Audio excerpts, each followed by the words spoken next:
मैं परमात्मा, माता पिता और टीचर्स का धन्यवाद करूँगी, क्योंकि इनके बिना कुछ भी पॉसिबल नहीं है। इनकी ब्लेसिंग्स बहुत ज़रूरी होती है। तो सबसे पहले शुरुआत मेरी हुई थी 12th के बाद से। मैंने कंपटीशन की तैयारी की थी IIT वाले बैच में।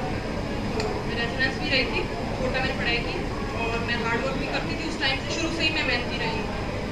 तो 10th में भी मतलब मेरी 90% थी, लेकिन मैथ साइंस ले तो ली, क्योंकि मैथ्स में अच्छे नंबर थे, इसलिए मैंने मैथ साइंस ले ली। तो अब 12th में थोड़ा सा मुझे टफ लगा, लेकिन मैंने सोचा कि कंपटीशन की तो मैं दे सकती हूँ, मुझे कॉन्फिडेंस था उस टाइम पे। बट दुर्भाग्यवश नहीं हुआ, मतलब 1 साल ड्रॉप लेने के बावजूद।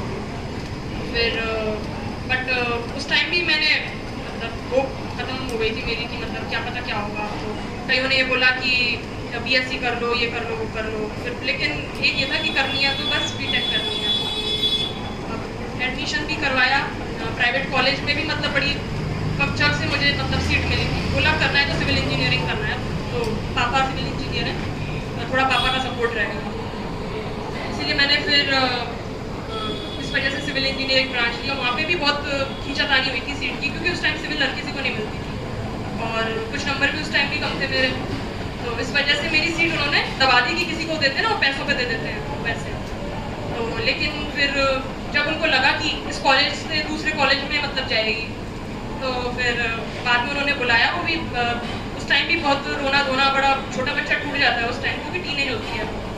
तो फिर बोला कि अगर दूसरी ब्रांच मिल गई, CS मिल गई, अगर गवर्नमेंट, तो तुम्हें गवर्नमेंट सर्विस करने की जरूरत नहीं पड़ेगी, इसमें अच्छा पैकेज मिल जाएगा।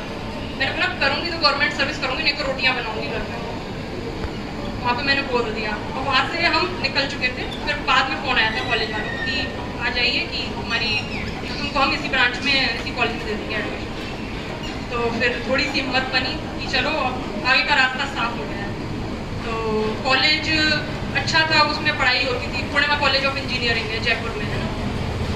तो फिर फर्स्ट डे था मेरा कॉलेज का। मैंने कॉलेज की जो जमीन होती है, जैसे एंट्री होती है, एंट्रेंस को मैंने छुआ, प्रणाम किया, क्योंकि जिस चीज़ को अपन प्रणाम करके आगे बढ़ते हैं ना, वहाँ से हमें कुछ ना कुछ जरूर मिलता है जीवन में। तो मेरी सफलता की सीढ़ी उस दिन से शुरू हुई थी। फिर 4 साल भी मैंने अच्छे मार्क्स लिए। कोऑर्डिनेटर में मेरा नाम रहता था, मतलब अच्छे बच्चे होते हैं ना जो अच्छे मार्क्स वाले होते हैं, और एक्टिविटीज़ में भी टीचर्स मुझे आगे रखते थे, और मतलब काफ़ी आशीर्वाद रहा मेरे ऊपर तो टीचर्स का शुरू से। अब BTech हो गई, मार्क्स भी अच्छे आ गए। अब क्या करना है, कॉम्पिटिशन की तैयारी करनी। फिर उस टाइम GK तो बिल्कुल नहीं आती। अब